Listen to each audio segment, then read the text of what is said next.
I am so glad I reset this box. Actually sunk into the mud and germinated. And that water seeding has yielded a much better crop. I'm in here 10 days after planting one swamp with rice and 14 days after planting a second swamp with rice. And this is pretty cool. Look at this. We have got a carpet of rice that has germinated and popping up. That's all these vertical stalks here. You can see the seed is actually still sitting on the ground, but it sent its root down, sent the stalk up. We have a successful rice seeding and germination here 10 days after planting. A little better look here. You can see when I tug on the stem, the rice looks like it's coming out of the ground, and that taproot went down in there. So even though the rice is sitting on the mud flat, the root went down, the stem went up. So that we have got great germination in here. And there is a lot of volunteer something coming up in here. Rice is germinating right in amongst it, so I'm hoping that rice gets on up and out-competes it. As I expected, this water did drain back off and evaporate with the drought we've been in. And the rice that we had broadcasted out here into the standing water actually sunk into the mud and germinated. So with just a couple inches of water, that rice had no problem germinating and coming right up. And we got turkey tracks going right through here. There's a little dead spot right here that might get some millet later, but all the way across the swamp, you can see that green rice germinating. This is why I like to come out here about a week or so after planting, because it appears we've got a dead area right here. You can almost see it. It's green all the way around us, big horseshoe shape, but then right here, about 1,000 square foot, maybe a little bit more area, appears to be missed completely. I'll come back through here in about a week and hit any areas that appear to have been missed with Japanese millet to fill in all these gaps. Caught that planting video. We had 5 kids out here, so it was like herding cats. So I couldn't confirm that every stitch of this place got seeded correctly. So I was expecting some touch-up was gonna be needed. That does appear to be the case. It does appear we're gonna have a lot of competition up in here. I do not know what all this little broadleaf is. I do think that's some kind of rush, a little spike rush coming on, but I don't know what this tall weed is. I was actually just on Instagram chatting around, dropping comments on Rusty Creasy's stuff. He was talking about what he sprays on his rice. I debated coming in here and spraying this just to try some kind of broadleaf control if these weeds seem to get out of hand and start really competing with the rice. I would love to get in here at some point and mow all the rushes and sedges and cattails you see, because this all used to be plantable area that, because we've kept the water level down, keeping access for the farmer to this backfield, the water level staying down has allowed all this rush and sedge to come up, and we have lost a lot of plantable area. I'm not going to bring my tractor in here. That's a recipe for disaster, but I may come in here with like a walk behind billy goat type thing, because we have lost about 1/3 of this swamp to sedges and rushes. 10 days after planting, this was pre-soaked rice, so it was already starting to germinate when we planted it. We are off to the races here. I'm happy with what I'm seeing. We do have some gaps. I'm going to come back in here and fill in with Japanese millet in about another week or so. Other than that, I think we're off to a really good start here. Let's go check the other swamp. 15 days after planting, this is the swamp that actually water seeded the rice and then took the water back off of it. And look at this uniform coverage and germination. All up into the head section uniform, all out in the open body here, all very, very uniform. The deeper areas in the channel right here didn't take, but as soon as it gets a little bit shallow, where the water got taken off of it within 2 days, a lot of good germination. I mean, this just makes me so happy to see.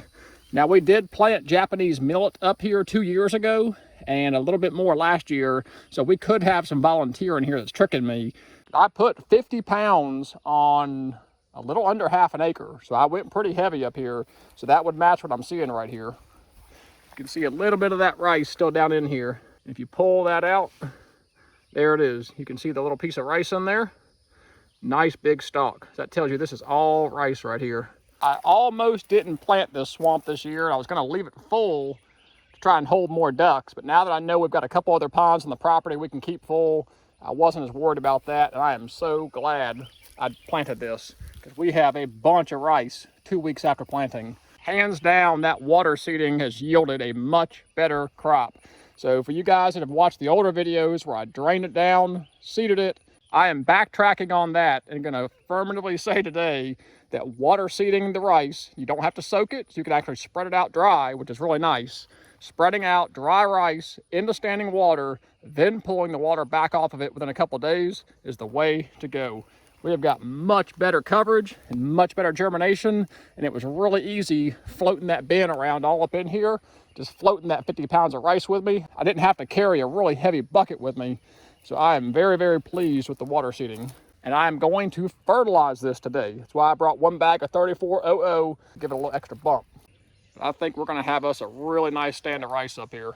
It's always hot, it's always muddy, but I'm telling you, it is worth it. It'll pay off big time come November, December. We're gonna have a lot of food in here. Let's go get a bag of high nitro, fertilize this rice. Just gonna be using my bag spreader here, get it nice and uniform. One bag of 3400 high nitrogen fertilizer.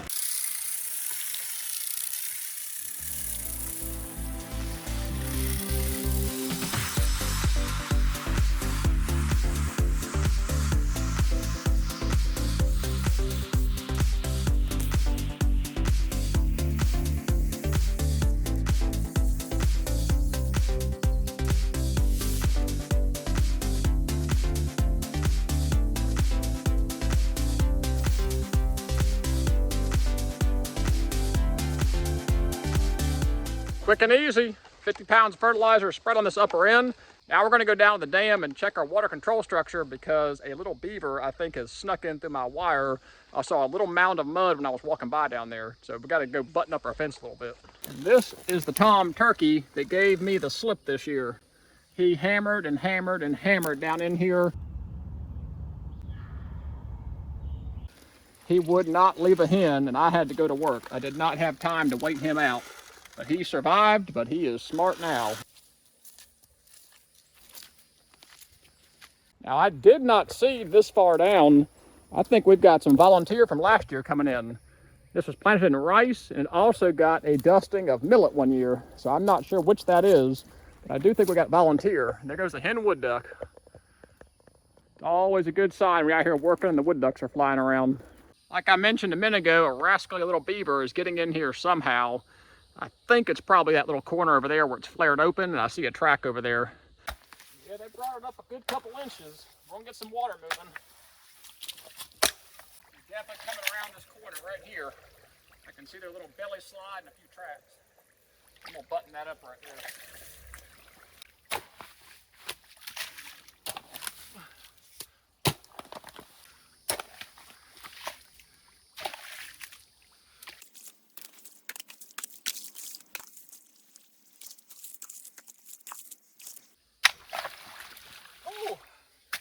They had jammed this up more than I thought they had. There we go. It's only about 2 inches high at most, so not much water is going to come off, but that way we'll at least stay ahead of it in case we get a lot of rain next week. I was out here messing with wood duck boxes when this pond was full.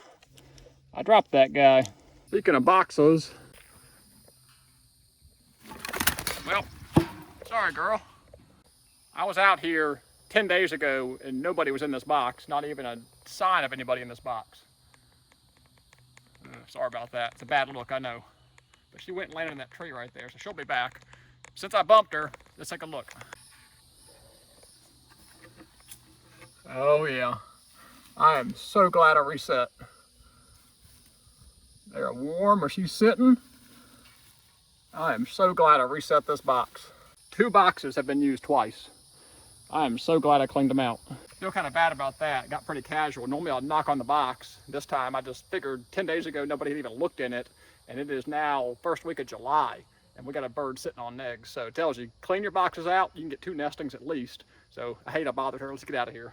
Another hot, muggy, nasty one, but it is worth it. I promise you, all the work you put in May, June, July pays off big time come November, December. But as always, I really appreciate you guys joining me. It's a lot of fun making these videos. It's a lot of work. So do me a favor, hit the subscribe button. I'd like to think it's worth the price of admission. That lets me know you all are enjoying the content and want to see more. Because I'll be honest with you, it's a lot of work. I'm getting a little burned out. I just really enjoy sharing my experiences and teaching other people. So do me a favor, hit the button now. Won't cost you a thing. But until the next video, as always, God bless. Take care.